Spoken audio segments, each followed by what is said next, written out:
5 गोष्टींनी कळतं. पहिला संकेत, सद्भावना आणि प्रेम.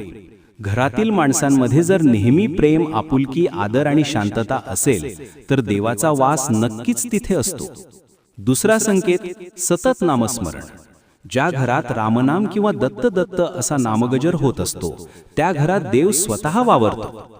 तिसरा संकेत, अन्नात समाधान. अन्न हे पूर्ण ब्रह्म आहे. थोडं असो वा जास्त, सर्वजण घरात समाधानाने जेवत असतील तर ते घर देवालय बनतं. चौथा संकेत, अतिथीचा आदर सत्कार.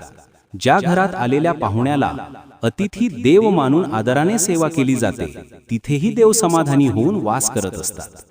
पाचवा संकेत, शांती व समाधानाचा वावर. ज्या घरात भांडण, मत्सर, राग कमी आणि शांतता जास्त आहे तिथे देव कायम वास्तव्य करत असतो. शेवटी स्वामी समर्थ सांगतात, देव चराचरा